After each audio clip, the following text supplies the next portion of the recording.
Thanks for hearing this important topic. We opened this meeting this morning, I was watching online, with a prayer, okay? That was followed by the pledge, which states one nation under God. Behind chairman, it says, "In God we trust." So obviously there are practices, and not only in our community, but throughout the nation, that includes references to God. However, there is an important distinction between religion and history and government.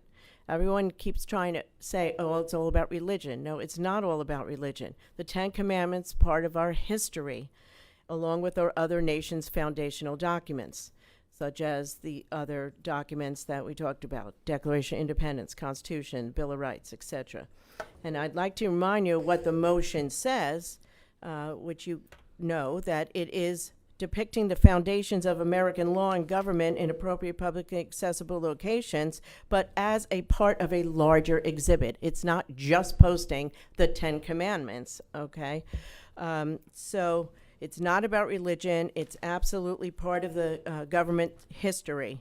The woman that earlier was a history teacher, I shudder to think what they are teaching. They're changing history, and that is a real problem in America today, is that they're changing history. So the commandments are a historical example of law and are not purely religious in nature. There are precedents from the courts and the Supreme Court that says that the Ten Commandments has secular, legal, and historical value as an early document of law. Where's my timer? I don't know what my time is. Okay, also, I'm sure you're all aware, many of our founding fathers are pastors and men of faith, and the very first textbook ever printed was what Jerry Rutherford referred to as the New England Primer. It was the first textbook published in America, and it was used until the 20th century, and it has the Ten Commandments in it. So the proposed display is in keeping with the stricture of our Constitution, and it's consistent with the history. And all throughout Washington, our nation's capital, there are many examples. There's a large statue of Moses holding the Ten Commandments alongside a statue of the Apostle Paul.